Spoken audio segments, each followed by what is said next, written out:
Penataran yang menghabiskan biaya miliaran itu melahirkan pejabat-pejabat korup.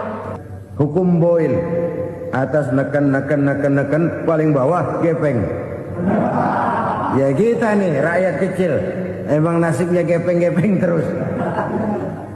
Saudara-saudara kaum muslimin rahimakumullah, dari 5 penyebab bencana ini kita ambil kesimpulan untuk sebuah renungan dan introspeksi kita bersama. Pertama, mengingkari janji. Padahal janji itu yang lebih tinggi nilainya adalah di hadapan Allah Subhanahu wa taala. Baik wakil-wakil rakyat di parlemen maupun pemimpin-pemimpin rakyat di dalam kabinet, apabila memangku suatu jabatan, selalu mereka mengawali dengan sumpah, dan sumpah itu dimulai dengan demi Allah. Sadarkah kita pada saat itu kita ucapkan bahwa kita sudah mempertaruhkan Allah untuk jabatan yang kita pegang? Kita sudah mempertaruhkan nama Allah untuk posisi yang dipercayakan kepada kita. Sadarkah kita bahwa menyia-nyiakan itu satu dosa yang sangat besar, yang tidak hanya kepada Allah tetapi juga kepada rakyat yang kita wakili, kepada rakyat yang kita pimpin. Saudara-saudara kaum muslimin rahimakumullah, kita menyaksikan peristiwa-peristiwa yang memilukan dan memalukan. PHK terjadi di mana-mana, pengangguran meningkat, harga-harga membumbung tinggi, daya beli rakyat semakin lemah. Sementara di bidang politik, kejadian-kejadian memberikan indikasi bahwa persatuan dan kesatuan kita sebagai bangsa dewasa ini tengah berada dalam ujian yang berat. Pada jumpa kita kali ini, tanpa bermaksud untuk mencari kambing hitam dari bencana yang kita hadapi, saya ingin menyampaikan sebuah hadis yang diriwayatkan oleh Imam At-Tabarani dari Ibnu Abbas, bahwa Rasulullah sallallahu alaihi wasallam bersabda, "Khamsun bi khamsin." Ada 5 perkara yang dapat menimbulkan 5 macam bencana. Mari kita renungi hadis ini satu demi satu sebagai bahan introspeksi buat kita semua dalam menghadapi bencana yang tengah berlaku sekarang ini. Yang pertama, manaqasa qaumul ahda illa sullita alaihim aduwwuhum. Apabila suatu kaum sudah mengingkari janjinya, maka mereka pun akan dikuasai oleh musuh-musuh mereka.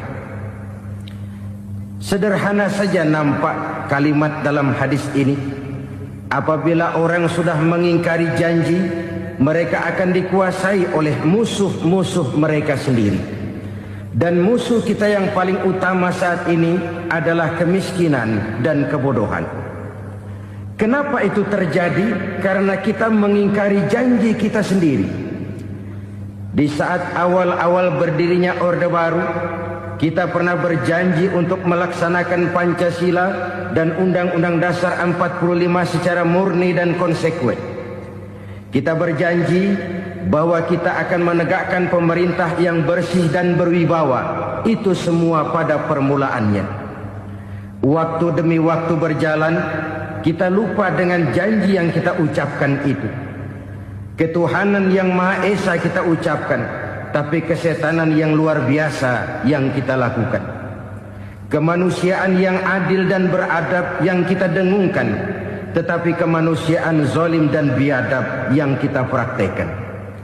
Sederhana saja saudara, hampir setiap pejabat pada posisi-posisi kunci, di awal-awal ia memangku jabatan itu, biasanya ia mengucapkan sumpah dengan lafaz demi Allah, bahwa dalam melaksanakan jabatan ini saya tidak akan menerima hadiah atau pemberian dalam bentuk apapun. Itu pada permulaannya. Lama-lama rupanya hadiah itu asik juga, mulai diterima. Lama-lama dirasa kurang, mulai menagih. Dan akhirnya terjadilah praktek yang disebut suap menyuap, semir menyemir, dan lain sebagainya. Kalau ini sudah menjadi kenyataan, bagaimana kita mau menegakkan pemerintah yang bersih dan berwibawa? Undang-Undang Dasar 45 menyatakan bahwa bumi, air, dan seluruh kekayaan negara dikelola oleh negara bagi sebesar-besar kemakmuran rakyat. Yang terjadi adalah bahwa kita merasa mewakili rakyat untuk menikmati harta dan kekayaan negara, sehingga rakyat banyak tidak bisa ikut menikmatinya. Menumpuklah harta itu sehingga terjadilah pepatah, gunung ditimbun, sumur digali. Yang kaya semakin kaya, yang miskin semakin terpuruk. Kita ingkar dengan janji yang kita ucapkan di awal-awal kita bergerak. Kita ingkar dengan janji pada saat kita mengatakannya dengan menyebut nama Allah, dengan mempertaruhkan nama Tuhan. Sehingga pada akhirnya jabatan pun mengalami tender. Sudah menjadi rahasia umum. Orang mau jadi lurah mesti mengeluarkan uang. Mau jadi camat mesti mengeluarkan uang. Mau jadi wali kota, bupati, bahkan gubernur, itu ada pasarannya. Secara logika, kalau orang memperoleh satu jabatan karena banyak mengeluarkan uang, tentu pada saat ia mengeluarkan uang, ia sudah punya pemikiran, modal pasti pulang, modal pasti kembali. Kalau orang memperoleh suatu jabatan karena banyak mengeluarkan uang, maka langkah pertama yang dia lakukan setelah memangku jabatan itu ialah bagaimana uang bisa kembali, bagaimana modal bisa pulang. Kalau modal sudah pulang, pikiran berikutnya bagaimana supaya dapat untung. Lalu kapan mau bekerja untuk kepentingan rakyat? Itu nomor 18. Kemudian kalau ada proyek-proyek besar, pertanyaannya ialah bukan apakah proyek ini bermanfaat bagi rakyat, apakah proyek ini layak untuk diteruskan. Tetapi yang jadi pertanyaan paling utama ialah bagian saya berapa duit dari proyek ini. Kita bisa lihat proyek, mega proyek lahan 1 juta hektar di Kalimantan Tengah, triliunan rupiah, dan proyek itu gagal. SD Inpres bulan ini diresmikan, bulan depan retak. Jembatan-jembatan bulan ini gunting pita, bulan depan runtuh. Kita ingkar dengan janji.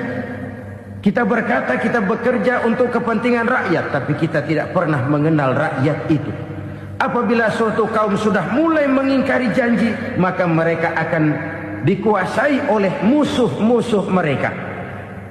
Akibatnya tersusunlah barisan-barisan sakit hati, yang makin lama makin menjadi bola salju, menggelinding membesar, dan kemudian terjadilah hal-hal yang tidak kita inginkan lagi.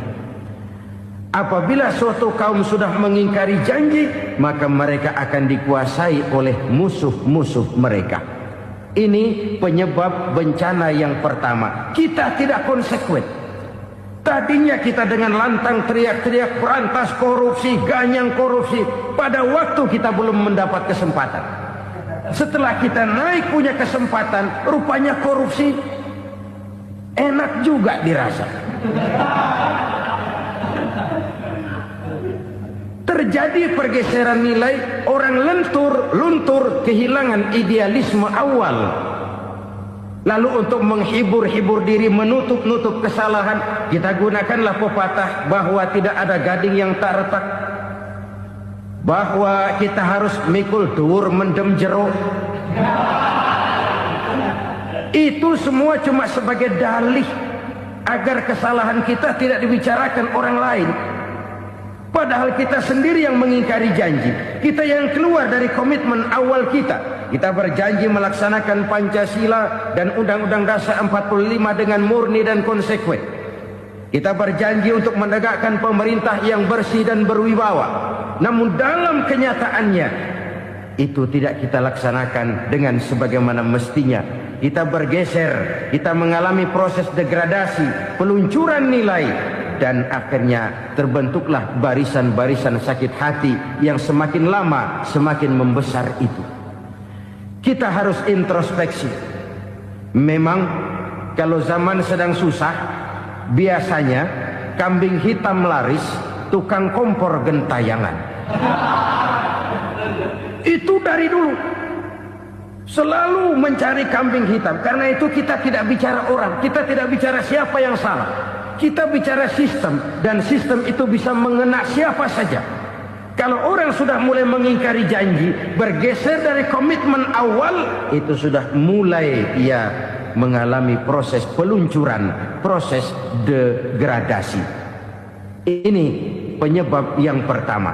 Kita tidak lagi konsekuen bahwa bumi, air, sumber daya alam adalah milik negara, dikuasai oleh negara, digunakan bagi sebesar-besar kemakmuran rakyat.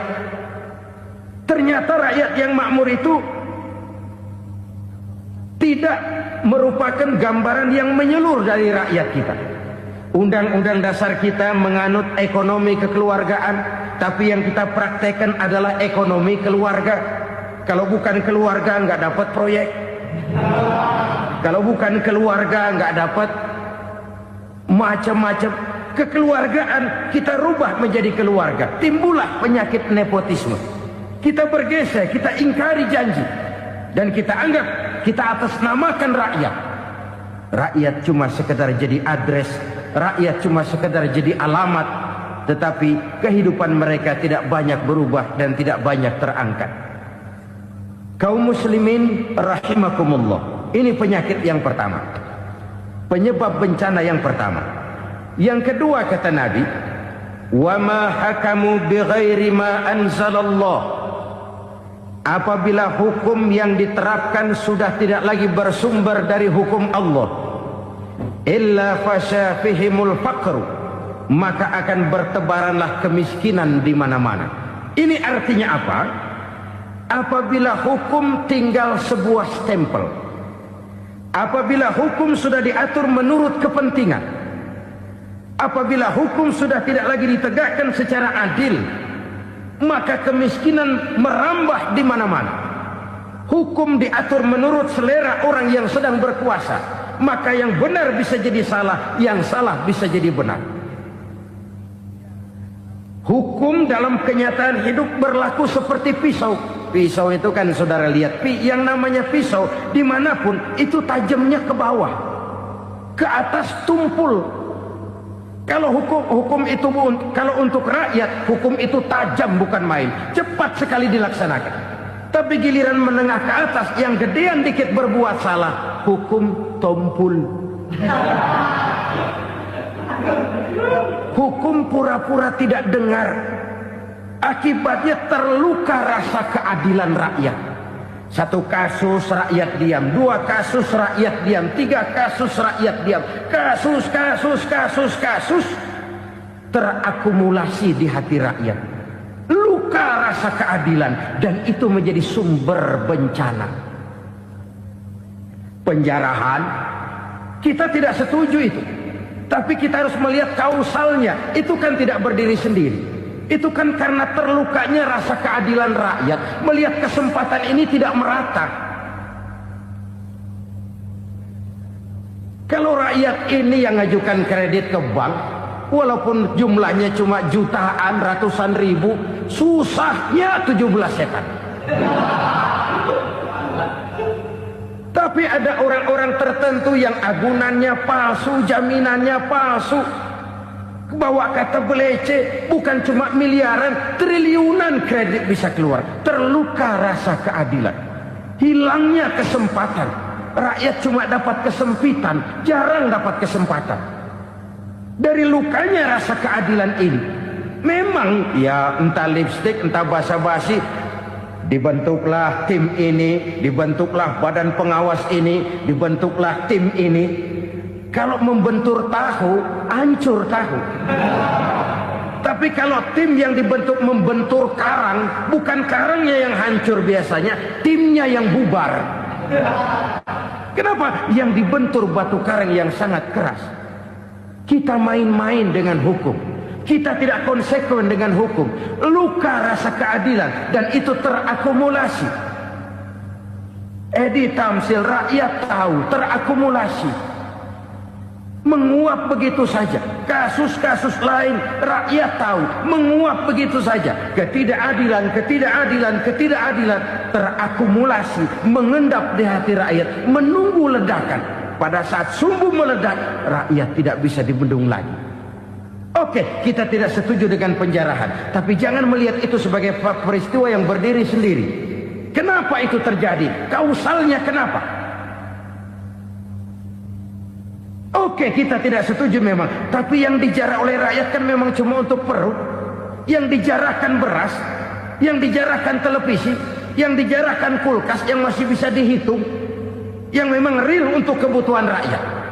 Penjara berdasi kepala botak yang menguras uang rakyat habis-habisan, enak saja melenggang dalam kehidupan ini. Makin terluka rasa keadilan rakyat. Apabila hukum yang diterapkan sudah menyimpang dari keadilan yang diajarkan Allah, fasyafihimul fakru, bertebaranlah kemiskinan. Aneh, memalukan, memilukan. Sebuah negara agraris yang katanya pulaunya hijau royo-royo, gemari palau jenawi toto tentem kertora harjo, yang tahun 93 pernah mendapat penghargaan dari FAO, Badan Pangan Sedunia, sebagai negara yang berhasil dalam swasembada pangan. Sekarang ini kita terpaksa betul beli beras dari Vietnam, beli beras ke Kamboja, beli kedelai dari Kamboja. Kenapa? Lahan sawah kita habis ditanami pabrik. Teknologi kita, teknologi loncatan yang non-applied, tidak terpakai oleh kita. Lantas lahan yang tidak bisa kita tanami, kita paksakan lahan-lahan gambut menjadi tanah pertanian yang subur dengan biaya triliunan, dan kita gagal. Kita cari jarum dan kapak hilang. Kita mau jadi negara industri dengan loncatan teknologi yang maju, kita lupakan pola pijak kita sebagai negara agraris, dan akhirnya kita kecolongan. Lihatlah dewasa ini. Rakyat kita antri sembako di mana-mana. Di sebuah negara agraris. Ketidakadilan melahirkan kemiskinan. Kemiskinan moral dan kemiskinan material. Kemiskinan moral, rakyat nggak percaya lagi sama pejabat. Rakyat mengalami krisis figur. Orang, alah lu ngomong dah sama ember.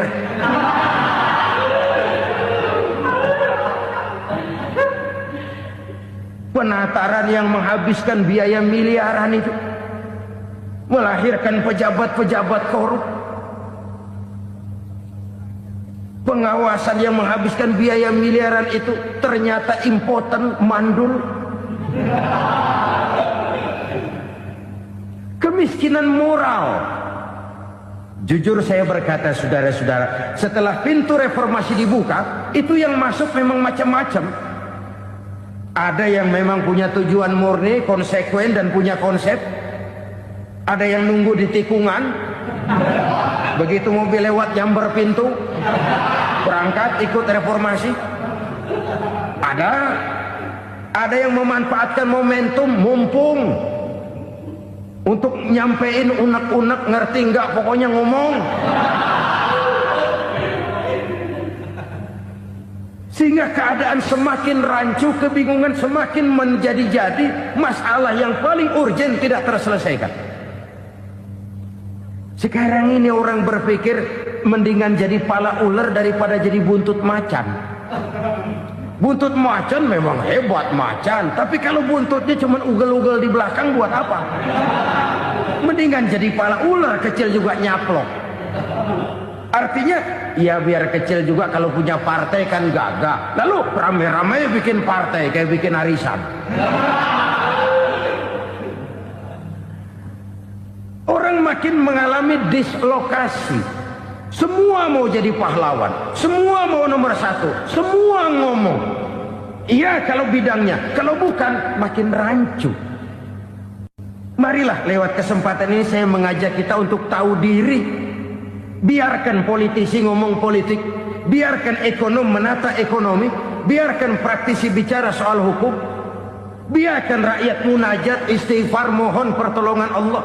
Tahu diri kita. Kalau memang ayam, kukuruyuk aja dah. Kalau memang kucing, ayo ngeong. Kalau kambing, silahkan ngembe. Udah tahu ayam, ngeong bunyinya. Suaranya palas, orang nggak ngerti, bingung makin menjadi-jadi. Ibarat kesebelasan sepak bola bangsa kita sekarang ini, rame-rame mau bikin gol, kiper ikut nyerang sekarang. Memilukan dan bahkan memalukan. Wa ma hakamu bighairi ma anzalallah illa fasha fihimul fakru. Kalau hukum yang diterapkan sudah menyimpang dari keadilan yang diajarkan Allah, bertebaranlah kemiskinan di mana-mana. Coba sekarang ini yang punya duit bingung, apalagi yang kagak punya duit. Yang pengusaha gede ngeluh, apalagi yang pengusaha pas-pasan. Yang kagak punya beras, yang punya beras saja masih bingung, apalagi yang nggak punya beras. Ini sudah demikian merata. Dulu kita kagum mendengar konglomerat kelas buadak, kelas-kelas yang seakan-akan cuma ada dalam khayalan mereka, punya kekayaan miliaran dolar, triliunan. Sudahlah, seolah-olah nggak terjangkau sama kita. Weh, ternyata yang gede-gede itu juga gede utangnya. Dan rontok satu demi satu. Ternyata rakyat selama ini cuma dialamatkan, cuma dijadikan adres. Rakyat yang tidak banyak ngerti persoalan ini harus menanggung hidup ini begini berat, harus menanggung beban hidup ini begini tinggi. Daya beli semakin lemah, semakin terpuruk dan terpuruk, sedang keadaan belum juga banyak berubah. Yang hutang sama luar negeri itu kan bukan rakyat kecil, Ciano. Yang banyak nyimpen dolar juga kan Ciano. Rakyat kecil bocah kampung mah jangankan nyimpen dolar, ngelihat juga tumben. Kemana kita mesti bercermin? Sekali lagi saya mengatakan maaf, kita tidak bermaksud mencari kambing hitam. Karena itu kita tidak bicara orang, kita bicara sistem, kita bicara keadaan. Beginilah yang dikatakan Nabi, penyebab timbulnya bencana, hukum yang ditegakkan tidak lagi berorientasi kepada keadilan, tapi berorientasi kepada kepentingan. Akhirnya bentuk hukum seperti pisau, tajam ke bawah, tumpul ke atas. Hukum cuma buat rakyat kecil, tetapi kelompok menengah ke atas kadang-kadang kebal dari perlakuan hukum. Maka bertebaranlah kemiskinan. Iya, kemiskinan moral berupa lukanya rasa keadilan. Kalau rasa keadilan terluka, orang kan nunggu kesempatan, saudara. Iya, dia nggak bisa ngomong. Iya, dia nggak sanggup action. Iya, dia nggak bisa tunjuk rasa, tapi hatinya kan kapan ada kesempatan, kapan ada waktu, tunggu. Hatinya mesti begitu. Sehingga begitu ada kesempatan, terjadilah hal-hal yang tidak terhindarkan. Dan itu ekses, bukan reformasi. Jangan seperti sebuah dialog saya dengan seorang abang beca. Saya bertanya, bang, ya, abang tahu nggak reformasi? Tahu. Ustaz, apa? Pembakaran. Terus penjarahan. Lalu perkosaan. Itu reformasi. Itu yang saya lihat. Nah, itu yang dia lihat. Saya tentu tidak menyalahkan abang beca kita, karena memang itu yang dia lihat dan sejauh itu wawasannya. Tapi ini indikasi bahwa banyak rakyat kita yang belum bisa menggunakan kebebasan secara bertanggung jawab. Padahal kebebasan tanpa tanggung jawab tirani. Sebuah contoh gampang-gampangan. Saya beli radio, saya setel di kamar saya, lalu saya bilang, ini radio gue. Yang beli gue, pakai duit gue setel di kamar gue, sekeras-kerasnya, gak ada urusan sama orang lain. Itu kata saya. Tetapi tetangga saya sebelah rumah kan boleh juga ngomong begitu. Kata tetangga saya, ini mata gue, yang ngantuk gue tidur di kamar gue, kenapa suara radio lu nyampe kemari? Artinya apa ini? Kebebasan saya nyetel radio dibatasi oleh kebebasan tetangga saya yang mau tidur. Tidak ada kebebasan mutlak. Kebebasan mutlak tanpa tanggung jawab kembali akan melahirkan tirani, kembali akan melahirkan pemaksaan kehendak. Dan itu lagi-lagi bukan demokrasi. Saudara-saudara kaum muslimin rahimakumullah.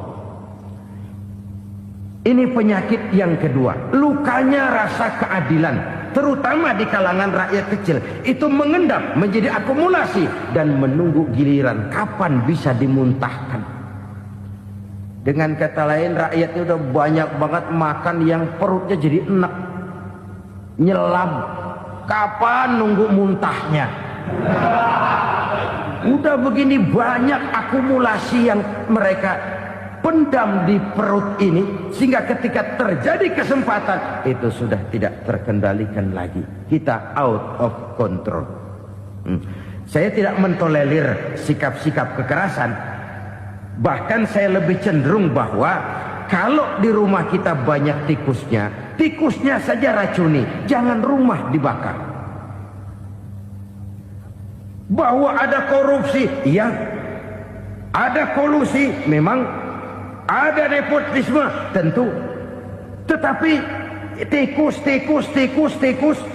tikusnya saja racuni, jangan rumah dibakar. Masa mau ngusir tikus bakar rumah? Tikusnya lari, tikusnya selamat, rumahnya ewes-ewes.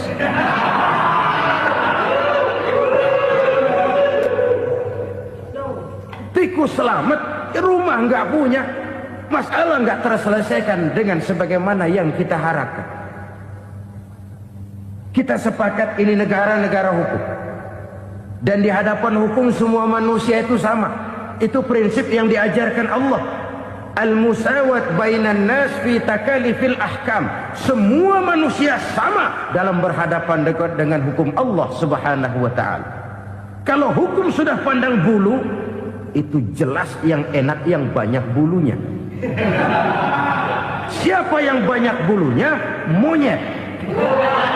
Kalau hukum pandang bulu, monyet keenakan. Saudara-saudara kaum muslimin rahimakumullah, introspeksi. Mari kita bercermin bagaimana perjalanan hukum selama ini. Kalau introspeksi ini kita temukan, lalu ada upaya untuk memperbaiki diri. Jangan menggunakan tak ada gading yang tak retak, mikul duwur mendem jero untuk menutupi kesalahan orang. Padahal kesalahan itu sedemikian besar. Padahal rakyat kita tiap hari antri sembako. Ada yang sehari sekali makan, ada yang makan sudah bercampur tiwul, ada yang nasi sudah dicampur pisang, balik jadi orok lagi. Macam-macam upaya rakyat untuk menangsal perut ini. Lalu rakyat ditenang-tenangkan, lebih baik puasa Senin Kemis sambil menghadapi krisis ekonomi. Kenapa rakyat yang disuruh puasa? Kenapa bukan pejabatnya yang puasa lebih dulu untuk kemakmuran rakyat? Kalau rakyat yang memang perutnya udah gepeng disuruh puasa, makin krempeng perutnya. Artinya pejabat harus punya sense of politics. Ya, tidak, puasa itu kan tidak cuma Senin Kemis saja. Puasa itu puasa perasaan, puasa menghargai perasaan yang sedang kondisi yang sedang dihadapi oleh rakyat. Bagaimana rakyat yang tengah antri sembako melihat pejabatnya lewat dengan mobil yang harganya sampai 1 miliar. Oh, inilah pemimpin saya. Luka lagi rasa keadilannya. kita tidak tenggang rasa. Puasa dalam artian itu pun akan menolong menegakkan semangat kebersamaan, membentuk semangat kebersamaan. Saudara-saudara kaum muslimin rahimakumullah, penyebab bencana yang ketiga dikatakan oleh baginda Nabi,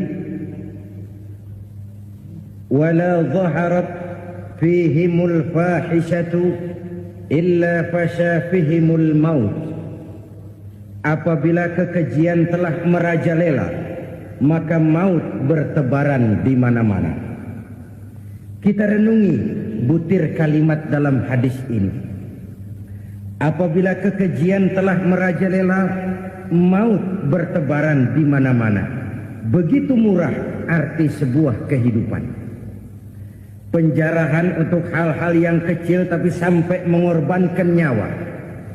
Apabila kekejian sudah terjadi di mana-mana, maut pun bertebaran. Maut dalam arti berpisah ruh dengan jasad, tapi juga maut dalam arti orang bisa mati karirnya, orang bisa mati usahanya, orang bisa mati kesempatannya karena perbuatan-perbuatan keji yang selama ini tidak terbendung. Lahirlah teori mafia. Siapa yang kuat dia yang berkuasa, siapa yang lemah dia menjadi mangsa. Proyek-proyek besar yang menang tender itu ya dari itu ke itu saja. Yang pengusaha-pengusaha tidak punya koleksi, koneksi, tidak bisa bayar komisi, dapat proyek tetelan. Ada dagingnya, dikit namanya juga tetelan. Dagingnya sudah habis disantap oleh meja. Sekian puluh meja dilalui, sekian puluh amplop dikeluarkan. Sehingga yang akhirnya ya tinggal tetelan itu tadi. Maka kualitas pekerjaan pun sudah bukan lagi jadi masalah. Demikianlah mafia-mafia ini bermunculan di mana-mana. Di pengadilan terkenal mafia pengadilan. Hukum bisa dibeli, hukum bisa dipesan menurut kebutuhan sponsor. Mafia peradilan, mafia politik, mafia ekonomi, bahkan mafia agama yang menggunakan agama sebagai kedok, menggunakan agama sebagai dalih, menggunakan agama sebagai topeng untuk melancarkan maksud-maksud politiknya pun tidak tertutup kemungkinan. Apabila kekejian telah merajalela, maut bertebaran di mana-mana. Korupsi, kolusi, nepotisme itu bagian dari kekejian. Kita selama ini kalau mendengar maksiat, itu yang terbayang cuma judi, mabuk, zina. Iya itu maksiat. Tapi korupsi, kolusi, nepotisme itu juga maksiat dalam bentuk lain. Kalau ini sudah bertebaran, maka maut terjadi di mana-mana. Jangan bayangkan cuma mati orangnya, itu sih kewajiban. Yang menyakitkan itu orangnya masih hidup tapi dibikin mati. Karirnya mati. Kenapa? Karena yang diperlukan bukan cuma orang pinter tapi orang taat. Biar pinter, kalau nggak taat minggir. Biar bodoh, kalau taat bisa nyenangin atasan, bisa nyemir, nyemur. Kumaha juragan wae ayo nama. Itu yang kadang-kadang dapat penghargaan. Tidak ada prestasi kerja kecuali bikin senang orang di atas. Kita lihat di desa-desa jalan rusak. Kalau ada berita pejabat anak mau turun, jalan rata sekali. Sampai tanah dari mana aja dikeruk buat ngeratain tuh jalan. Pejabat pulang legok lagi jalanan. Katanya kita kerja buat rakyat, nyatanya kita cuma melayani atasnya. Kenapa? Terjadi lingkaran setan. Seperti kata lagu Dul Sumbang itu. Mahasiswa takut sama dosen, dosen takut sama dekan, dekan takut sama rektor, rektor takut sama menteri, menteri takut sama presiden, presiden takut sama mahasiswa. Lah muter balik lagi.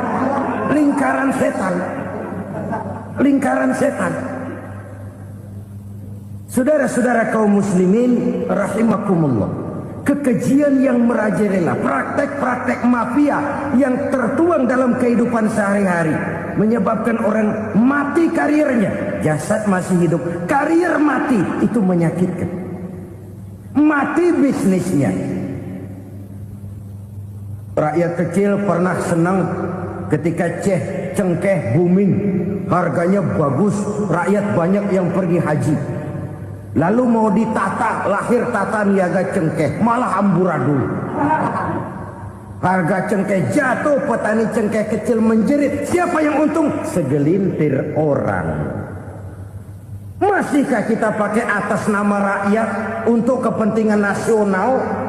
Padahal yang nyanyi cuma segelintir orang.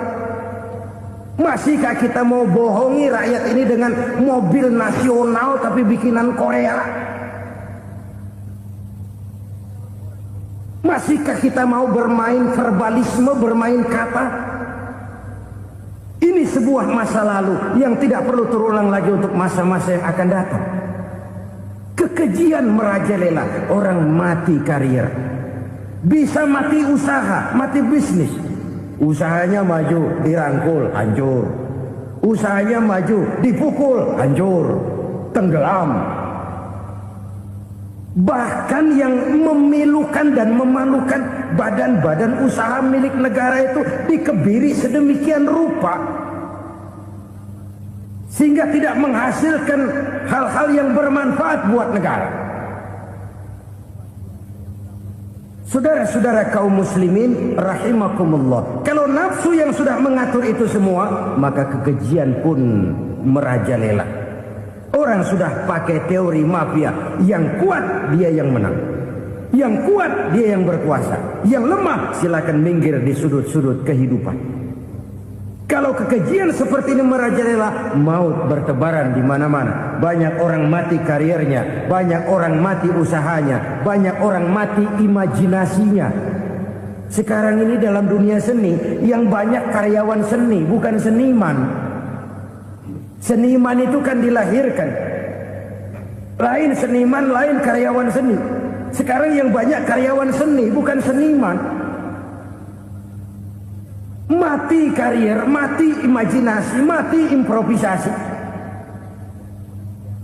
Sehingga kehidupan persis sinetron. Sinetron itu yang kita lihat rumah mewah, yang kita lihat rumah bagus. Gak pernah kita lihat di sinetron kita ini rakyat antri sembako.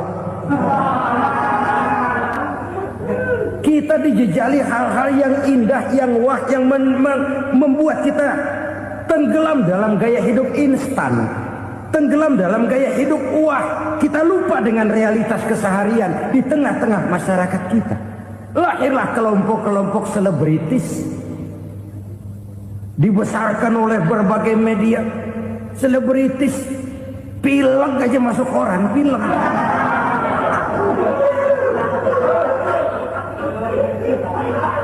Rakyat yang pingsan antri beras nggak masuk koran. Rakyat yang semaput antri minyak nggak masuk koran. Selebritis panok masuk koran.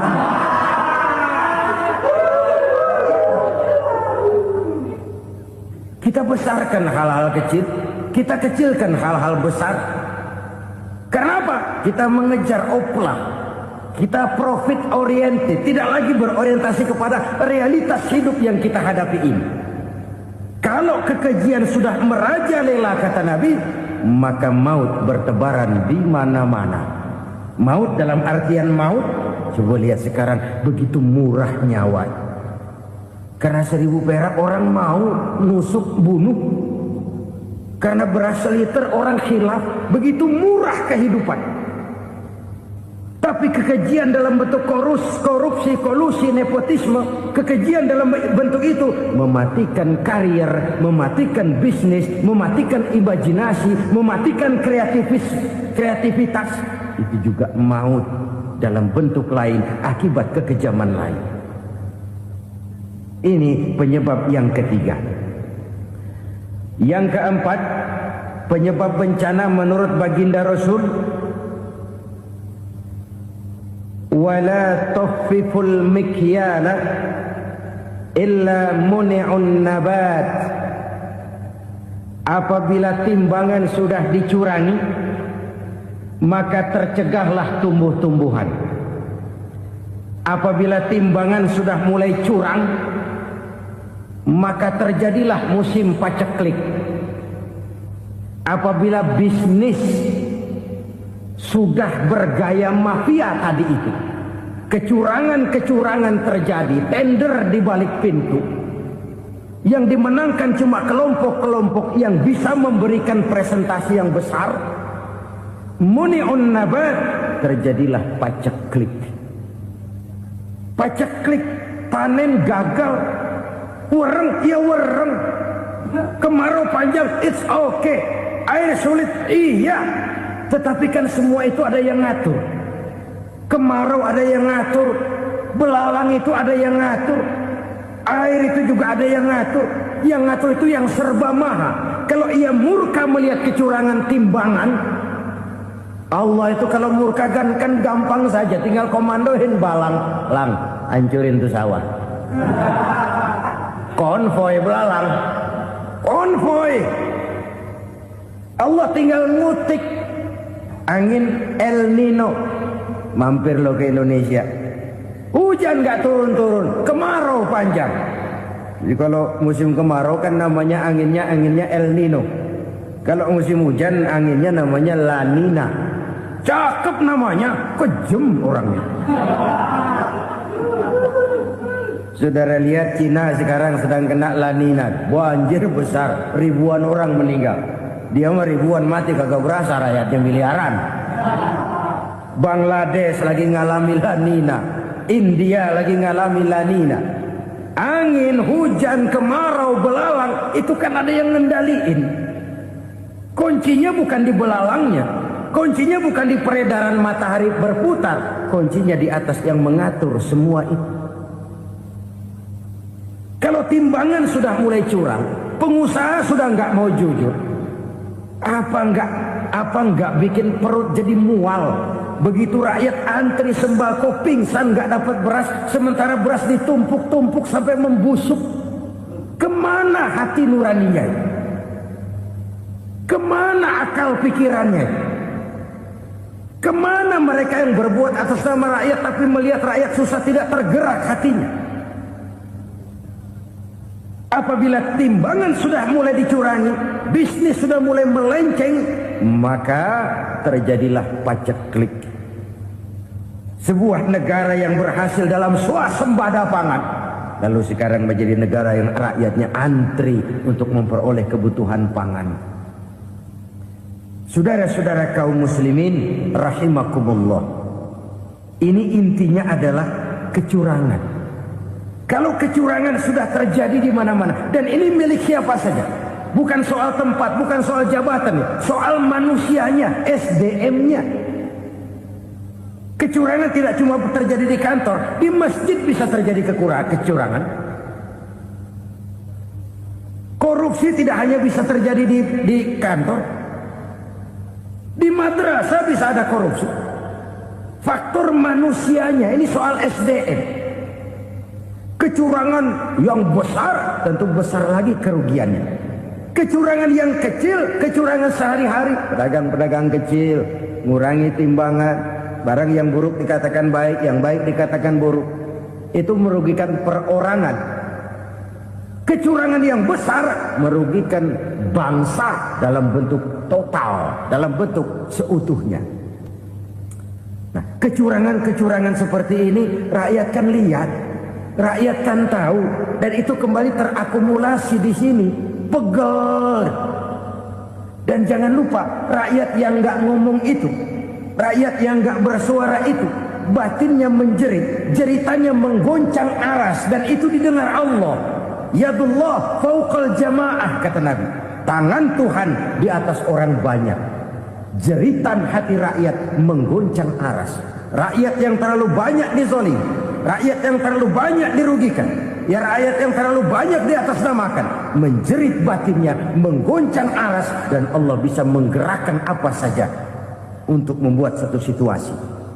Allah bisa menggerakkan apa saja untuk membuat satu situasi. Saudara-saudara kaum muslimin rahimakumullah, ini faktor yang ketiga, timbulnya kecurangan. Faktor yang keempat maksud saya. Yang kelima, penyebab timbulnya bencana menurut baginda Nabi, wala muni'uz zakat wala muni'uz zakat illa hubbisa anhumul qatr. Apabila zakat enggan dibayar, maka tercegahlah qatrun. Qatrun ini kalau bahasa kita sembako. Maka tercegahlah kebutuhan-kebutuhan yang kita perlukan. Ini, kita tidak meragukan bahwa yang kita tuju adalah masyarakat yang adil dalam kemakmuran dan makmur dalam keadilan. Nah, antara kemakmuran dan keadilan ini memang sering tidak bisa berjalan seiring. Pada saat kemakmuran kita kejar, ekonomi kita pacu, ada nilai-nilai keadilan yang tertinggal. Pada saat nilai keadilan kita tegakkan benar-benar, ada unsur-unsur kemakmuran yang terabaikan. Oke, kita bisa mengatakan kasus. Oke, kita bisa mengatakan itu sebagian kecil. Tapi kalau sebagian kecil, lama-lama kan jadi sebagian besar. Oke, kita mengejar kemakmuran. Pertanyaannya, kemakmuran untuk siapa? Oke, kita berikan kelompok tertentu kue yang besar dengan harapan nanti dia bagiin kuenya kepada yang kecil-kecil. Tapi kenyataan, mereka yang dapat kue besar akhirnya malah lupa diri dan lupa daratan. Mau makin besar, malah memeras yang kecil-kecil ini. Sekarang kan yang kecil modali yang besar. Ramai-ramai buka bank, ternyata kamuflase. Uang banknya untuk kredit perusahaannya sendiri. Nasabahnya rakyat kecil. Artinya apa? Rakyat kecil disuruh modalin orang yang udah gede. Ini kan sumber geledek urusan.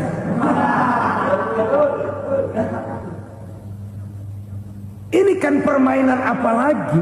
Rakyat kecil suruh modali yang gede. Nasabahnya rakyat kecil, kumpulkan uangnya di bank, kucurkan kredit kepada perusahaannya sendiri. Bukankah itu rakyat kecil suruh modali yang gede? Sudah begitu kejamkah kita untuk meraih keuntungan dengan mengorbankan orang kecil ini? Sudah tidak bicara lagi kah nurani kita melihat penderitaan orang yang semakin susah ini?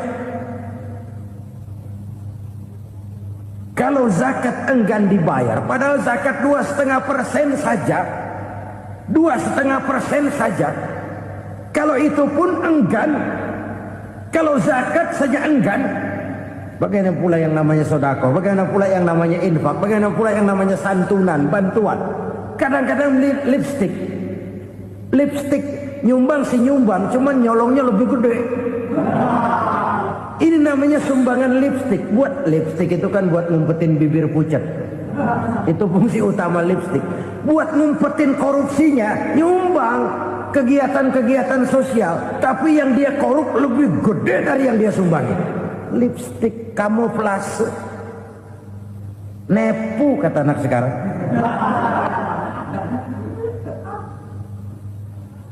Saudara-saudara kaum muslimin rahimakumullah, demikian berat kewajiban zakat ini sampai di zaman Sayyidina Abu Bakar pernah keluar komando perangi orang yang enggan membayar zakat. Perangi, karena fungsi zakat adalah menjembatani antara si kaya dengan si miskin.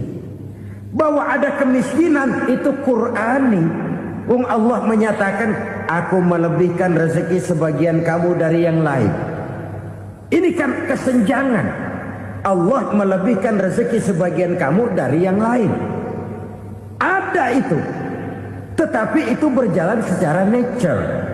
Nah, kalau direkayasa, Yang kaya semakin kaya, yang miskin semakin terpuruk. Yang sudah besar dapat proyek besar, yang kecil dapat tetelan. Ini kan rekayasa namanya. Kesenjangan yang direkayasa ini yang kita harus kikis. Nah, fungsi zakat menjembatani dari sisi sosial. Dari sisi pribadi, Nabi berpesan, zakku amwalakum biz zakat. Bersihkan hartamu dengan zakat. Sekarang ada istilah nyuci uang. Uang hasil korupsi itu bisa dicuci, dijadikan uang bersih. Bukan pakai rinso, bukan. Pakai politiknya koruptor, diolah sedemikian rupa sehingga jadi uang resmi. Sudah memutik, itu termasuk yang disebut kejahatan kerah putih, white collar crime. Kejahatan kerah putih, kejahatan pakai dasi, kejahatan kelas kakap. Makanya orang mendingan goblok kagak bener daripada pinter kagak bener. Goblok kagak bener itu gampang ngurusinnya. Pinter kagak bener, ini yang berabe bener ngurusinnya.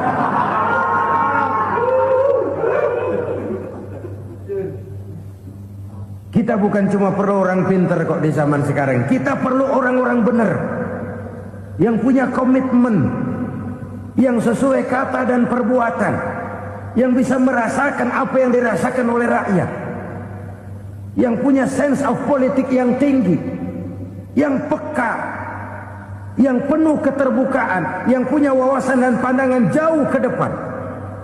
Dari sisi pribadi, zakat itu membersihkan harta kita.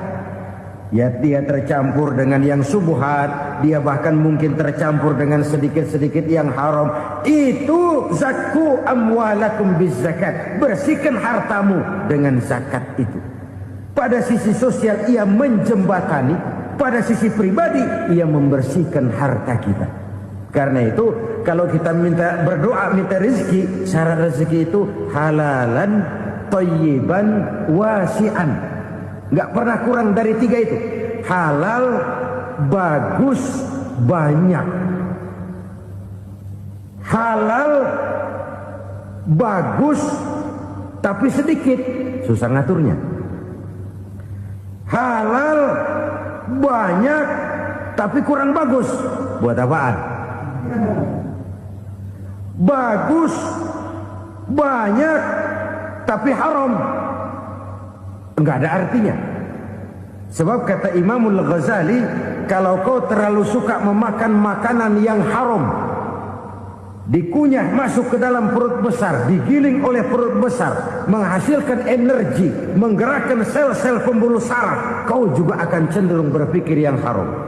Kalau sudah cenderung berpikir yang haram, perbuatan pun akan mengarah kepada perbuatan-perbuatan yang haram. Dulu waktu kelompok Jimbaran 200 konglomerat Indonesia kumpul dihimbau supaya sekian persen kasih pengusaha lemah. Itu kan cuma sekedar belas kasihan, tidak banyak menolong keadaan. Dan bukan itu yang diperlukan pengusaha-pengusaha kecil. Yang diperlukan adalah berikan kami kesempatan seperti mereka dapat kesempatan. Berikan kami peluang seperti mereka juga dikasih peluang. Kalau cuma dikasih 100 juta, 200 juta hari ini, usaha kami nggak ada prospeknya, peluang kagak ada, kan sama juga bohong. Diceburin ke kali, disuruh berenang, tangan diikat, mendingan mampusin ketahuan. Ayo berenang, berlomba, tangan diikat, kaki diikat. Sama saja nyuruh mati. Jadi jangan kasih ikannya, kasih kailnya. Yang diperlukan pengusaha kecil menengah ke bawah itu bukan cuma sekedar belas kasih dari konglomerat-konglomerat besar. Berikan kami peluang seperti mereka juga dapat peluang. Berikan kami kesempatan seperti mereka dapat kesempatan. Berikan kami kredit dengan kemudahan seperti mereka juga kalau minta kredit begitu mudahnya. Menciptakan peluang dan kesempatan, pemerataan. Bukan menciptakan manusia Indonesia dengan standar ekonomi yang sama, semua rumahnya harus sama, semua punya mobil. Itu sih kebersamaan bebek. Bebek, coba lihat bebek, satu ngalor semua, satu ngidul semua. Kebersamaan bukan itu. Kebersamaan adalah menciptakan peluang. Kalau yang kaya bisa semakin kaya, kenapa yang miskin tidak bisa ikut naik jadi sedikit kaya? Kalau pengusaha yang sudah kuat bisa bertambah menjadi kuat dengan proyek mega proyek, kenapa yang menengah tidak bisa ikut menjadi kuat? Dan kenapa kekejian itu merajalela? Kita dengar lewat berita-berita PLN tekor, PLN hutang. Kenapa? Dia beli listrik dari swasta yang belinya lebih mahal daripada penjualannya. Artinya dia beli itu listrik dari perusahaan listrik swasta, dia jual kepada rakyat lagi. Harga jualnya lebih murah daripada dia beli kepada swasta. Kenapa? Ada tekanan lagi tuh. Biasa siklus lagi. Hukum Boyle. Atas neken, paling bawah gepeng. Ya kita nih rakyat kecil, emang nasibnya gepeng terus. Saudara-saudara kaum muslimin rahimakumullah, dari 5 penyebab bencana ini kita ambil kesimpulan untuk sebuah renungan dan introspeksi kita bersama. Pertama, mengingkari janji, padahal janji itu yang lebih tinggi nilainya adalah di hadapan Allah Subhanahu wa ta'ala. Baik wakil-wakil rakyat di parlemen maupun pemimpin-pemimpin rakyat di dalam kabinet, apabila memangku suatu jabatan, selalu mereka mengawali dengan sumpah, dan sumpah itu dimulai dengan demi Allah. Sadarkah kita pada saat itu kita ucapkan bahwa kita sudah mempertaruhkan Allah untuk jabatan yang kita pegang? Kita sudah mempertaruhkan nama Allah untuk posisi yang dipercayakan kepada kita. Sadarkah kita bahwa menyia-nyiakan itu satu dosa yang sangat besar, yang tidak hanya kepada Allah tetapi juga kepada rakyat yang kita wakili, kepada rakyat yang kita pimpin. Saudara-saudara kaum muslimin rahimakumullah, kita menyaksikan peristiwa-peristiwa yang memilukan dan memalukan. PHK terjadi di mana-mana, pengangguran meningkat, harga-harga membumbung tinggi, daya beli rakyat semakin lemah. Sementara di bidang politik, kejadian-kejadian memberikan indikasi bahwa persatuan dan kesatuan kita sebagai bangsa dewasa ini tengah berada dalam ujian yang berat. Pada jumpa kita kali ini, tanpa bermaksud untuk mencari kambing hitam dari bencana yang kita hadapi, saya ingin menyampaikan sebuah hadis yang diriwayatkan oleh Imam At-Tabarani dari Ibnu Abbas, bahwa Rasulullah sallallahu alaihi wasallam bersabda, khamsun bi khamsin, ada 5 perkara yang dapat menimbulkan 5 macam bencana. Mari kita renungi hadis ini satu demi satu sebagai bahan introspeksi buat kita semua dalam menghadapi bencana yang tengah berlaku sekarang ini.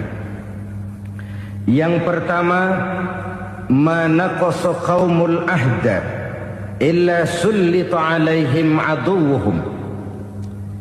Apabila suatu kaum sudah mengingkari janjinya, maka mereka pun akan dikuasai oleh musuh-musuh mereka. Sederhana saja nampak kalimat dalam hadis ini. Apabila orang sudah mengingkari janji, mereka akan dikuasai oleh musuh-musuh mereka sendiri. Dan musuh kita yang paling utama saat ini adalah kemiskinan dan kebodohan. Kenapa itu terjadi? Karena kita mengingkari janji kita sendiri. Di saat awal-awal berdirinya Orde Baru, kita pernah berjanji untuk melaksanakan Pancasila dan Undang-Undang Dasar 45 secara murni dan konsekuen. Kita berjanji bahwa kita akan menegakkan pemerintah yang bersih dan berwibawa. Itu semua pada permulaannya. Waktu demi waktu berjalan, kita lupa dengan janji yang kita ucapkan itu. Ketuhanan yang Maha Esa kita ucapkan, tapi kesetanan yang luar biasa yang kita lakukan.